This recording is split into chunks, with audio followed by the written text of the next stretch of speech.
Let me set the stage for you. It was a sunny Saturday afternoon, one of those perfect days when you just want to kick back, fire up the grill, and enjoy the company of friends and family. My wife and I had invited a few neighbors and close friends over for a casual backyard barbecue. Nothing extravagant, just good food, great company, and the simple pleasure of enjoying our own space. Everything was going smoothly. The smell of burgers and hot dogs sizzling on the grill filled the air. Music played softly in the background, and conversations flowed effortlessly. Kids were laughing as they played tag on the lawn. It was the kind of scene that made you grateful for suburban living. But, as fate would have it, peace and tranquility have a way of attracting chaos. And chaos's name that day was Karen. Karen wasn't just any neighbor. She was the self-appointed sheriff of our HOA, always ready to wield her clipboard and cite obscure rules no one else cared about. If there was ever a fun police division in our neighborhood, Karen would be its captain. I noticed her approaching from the side gate, her expression as sour as a lemon left out in the sun too long. Her tightly curled hair bounced with each determined step, and that infamous clipboard, her weapon of choice, was clutched firmly in her hand. The mood of the gathering shifted as people exchanged uneasy glances. Everyone knew Karen, and no one wanted to deal with her. She didn't bother with pleasantries. Karen's opening line was as direct as a slap to the face. "Excuse me," she said, her voice cutting through the laughter like a knife.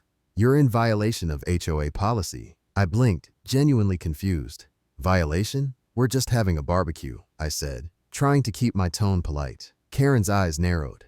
HOA regulations state that gatherings of more than 10 people require prior approval from the board. She tapped her clipboard for emphasis. "And I count at least 15 here. Now, let me pause for a moment to clarify something. I've lived in this neighborhood for years. I've read the HOA rules, unfortunately, and nowhere did it say anything about needing permission for a casual get-together on your own property." Karen was clearly making this up as she went along. I took a deep breath, determined not to let her ruin the day. "Karen," I said evenly, "this is my house. These are my friends and family.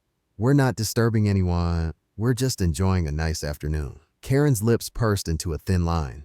"It's not about disturbance," she snapped. "It's about following the rules. Rules are what keep this community running smoothly." I glanced around at my guests, who were now awkwardly silent, their burgers and drinks forgotten. My blood boiled. Karen had a knack for turning a pleasant moment into a bureaucratic nightmare. "Can you show me where it says that in the HOA guidelines?" I asked, keeping my tone as calm as possible. Karen hesitated for a fraction of a second, just long enough for me to know she was bluffing, but she recovered quickly. "It's common sense," she declared.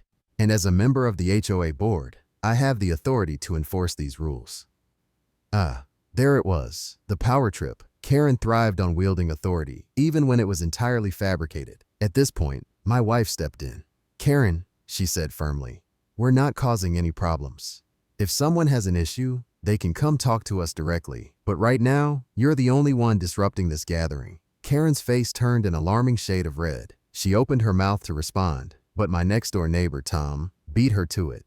"Actually, Karen," Tom said with a smirk, "I'm on the HOA board too, and I don't recall any rule about small gatherings needing approval." Karen's eyes darted to Tom, then back to me. She was cornered, and she knew it. But true to form, she wasn't about to admit defeat. "Well," she huffed, "I'll be bringing this up at the next board meeting." With that parting shot, she turned on her heel and marched away, clipboard clutched tightly to her chest. The tension lingered for a moment before Tom let out a chuckle. "She's unbelievable," he said. I shook my head, a wry smile tugging at my lips. "Tell me about it." Slowly, the atmosphere began to lighten. Conversations resumed, and laughter once again filled the air. But Karen's intrusion had left a bitter taste in my mouth. As I flipped a burger on the grill, I couldn't help but think about the absurdity of the situation. This was my house, my property, and my guests. How had it come to this? Defending my right to host a simple barbecue from a power-hungry HOA Karen.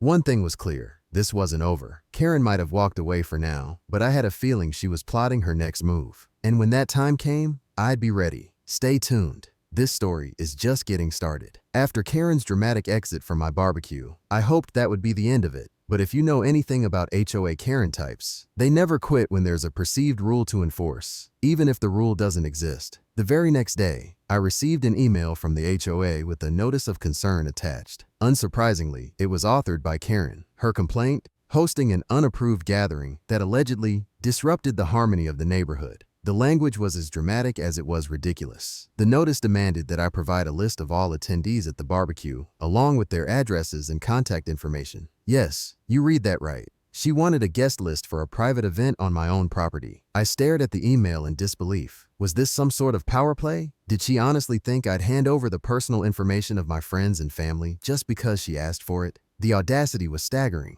I called Tom, my neighbor and fellow HOA board member, to get his take. Can she even do this? I asked, still fuming. Tom laughed. Absolutely not. She's on a power trip. The HOA has no right to demand that kind of information. She's just trying to intimidate you. That settled it. I wasn't going to comply, and I certainly wasn't going to let Karen get away with this nonsense. I decided to respond directly to her email. Karen, I wrote, thank you for your concern. However, there is no rule requiring prior approval for small gatherings on private property, nor is there any obligation to provide a guest list. If you have any specific HOA guidelines to reference, please share them. Otherwise, I consider this matter closed. Short, polite, and to the point. I hit send and felt a surge of satisfaction. But deep down, I knew this wasn't over. The next weekend, Karen escalated her campaign. She began patrolling the neighborhood with what looked like a notebook, jotting down notes every time someone had visitors. Neighbors started whispering about her bizarre behavior. One family even joked that Karen was auditioning for a role in Neighborhood Watch the movie. It was absurd, but it also created a sense of unease. No one wanted to be the next target of Karen's clipboard crusade. One afternoon, as I was mowing the lawn, Karen approached me again. Mr. Last Name, she began formally, we need to discuss your continued disregard for HOA regulations. I turned off the mower and crossed my arms. Karen, I've already addressed this in my email. There's no rule against having guests at my house. It's not just about rules, she insisted. It's about setting a precedent. If everyone starts hosting large gatherings without oversight, this neighborhood will descend into chaos. I couldn't help but laugh. Chaos? Karen, it's a barbecue, not a rock concert. Her face flushed with indignation. We'll see what the board has to say about that, she snapped before storming off. Tom and I decided it was time to rally the neighborhood. We organized a meeting, not an official HOA meeting, just a casual gathering of residents who were tired of Karen's antics. People shared their own stories of run. After Karen's bold attempt to control my guest list, I knew I had to confront her nonsense head on. It wasn't just about me anymore. It was about standing up for my right to enjoy my home, without someone policing every move I made. The next morning, I decided I wasn't going to let this slide. Karen needed to know that her power trip had gone too far, so I put on my most confident demeanor and walked right over to her house. I figured if she was bold enough to crash my barbecue and humiliate me in front of my guests, I had every right to address it directly. Karen was out in her front yard, clipboard in hand as usual, jotting down notes about God knows what. Maybe she was planning her next victim, but this time, I was the one on offense. Karen, we need to talk, I said, keeping my voice calm but firm. She looked up, surprised but clearly not intimidated. Oh, what about? She asked with a faux innocent smile. About the scene you made at my barbecue, I replied. You crossed the line.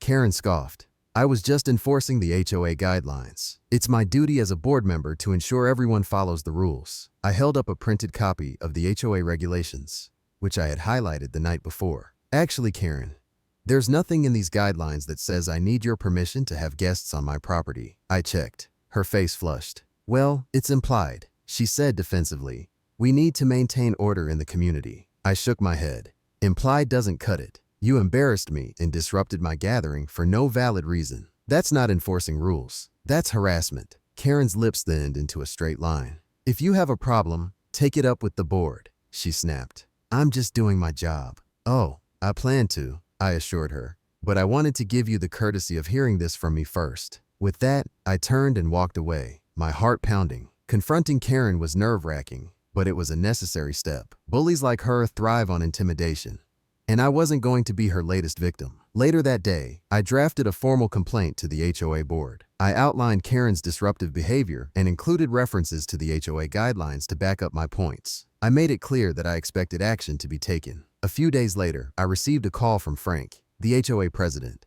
We've received your complaint, he said.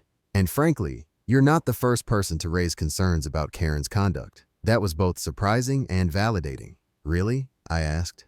Yes, Frank admitted. We've had several complaints, but no one's ever provided such detailed documentation. We're going to address this at the next board meeting. Knowing that I wasn't alone in my frustration gave me a renewed sense of determination. Karen's reign of terror had gone on long enough, and it was time for the community to take a stand. The day of the board meeting arrived, and I walked into the room feeling a mix of nerves and resolve. The room was packed with homeowners, many of whom nodded at me in silent support. Karen was already seated, her expression as smug as ever. Frank called the meeting to order and went through the usual agenda items. When it was time for community concerns, he looked directly at me.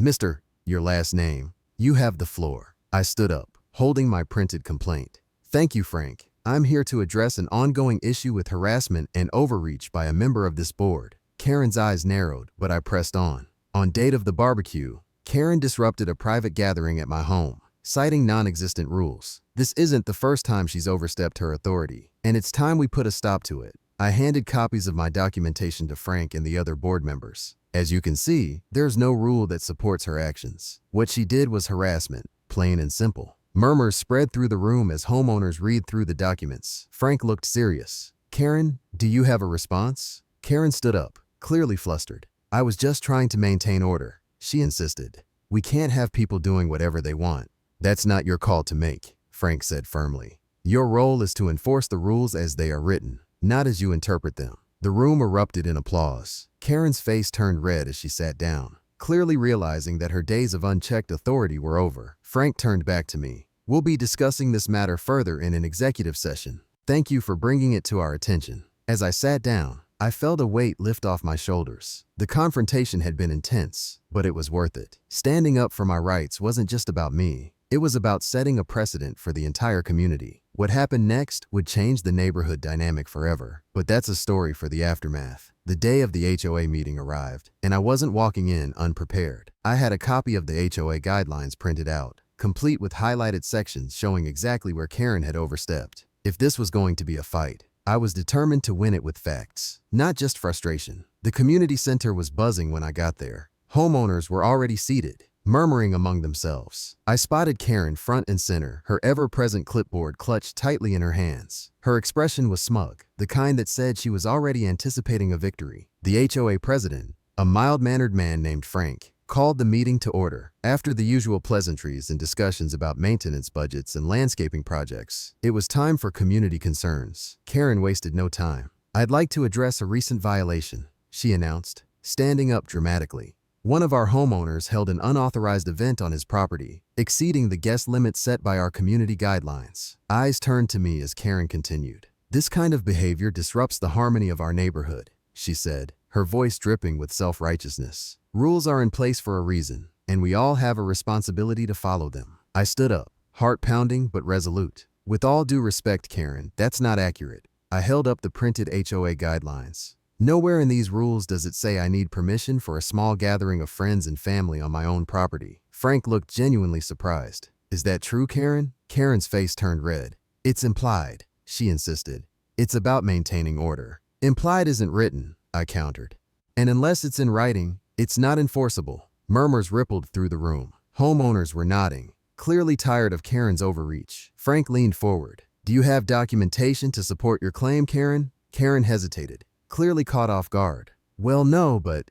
"Then I think we need to table this," Frank said firmly. "Unless there's a specific rule violation, there's no case here." Relief washed over me, but I wasn't done. "One more thing," I said. "Karen's harassment at my barbecue disrupted my guests and caused unnecessary embarrassment. This kind of behavior from an HOA board member isn't acceptable." The room fell silent. Karen's face was a mix of anger and disbelief. Frank cleared his throat. "We'll discuss this further in executive session," he said diplomatically, "but thank you for bringing it to our attention." As the meeting adjourned, several neighbors approached me, offering their support. "It's about time someone stood up to her," Tom said with a grin. Karen, meanwhile, stormed out, her clipboard clutched tightly like a shield. On the way home, my wife squeezed my hand. "You did great," she said. I nodded, feeling a mix of exhaustion and satisfaction. Standing up for my rights had been worth it. Karen might have had her power trip, but this time, logic and community support had won. And as for the next HOA meeting,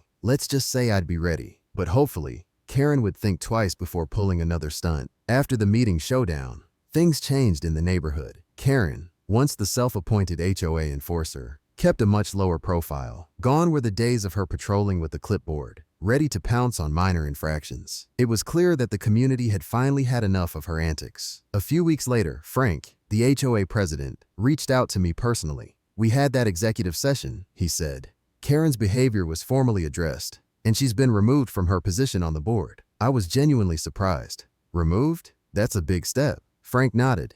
"It was necessary. We want this community to be a place where people feel comfortable, not policed." Hearing that felt like a victory, not just for me, but for every homeowner who had been on the receiving end of Karen's overreach. The neighborhood began to feel more relaxed. People hosted gatherings without fear of unsolicited visits from Karen, and there was a renewed sense of camaraderie among neighbors. One Saturday afternoon, as I was setting up the grill for another family barbecue, Tom from down the street stopped by. "Looks like you're back at it," he said with a grin. "You know it," I laughed. And this time, no surprise guests with clipboards. We both chuckled, but there was a deeper sense of relief in that moment. The neighborhood was finally ours again, a place where we could live without unnecessary interference. Looking back, standing up to Karen had been daunting. It would have been easier to just comply and avoid the hassle. But sometimes, doing what's right means facing discomfort head-on. I learned that when you stand up for your rights, you're not just defending yourself, you're setting a precedent for others. To anyone dealing with a power-hungry HOA member or an overzealous neighbor, my message is simple. Know your rights, stay calm,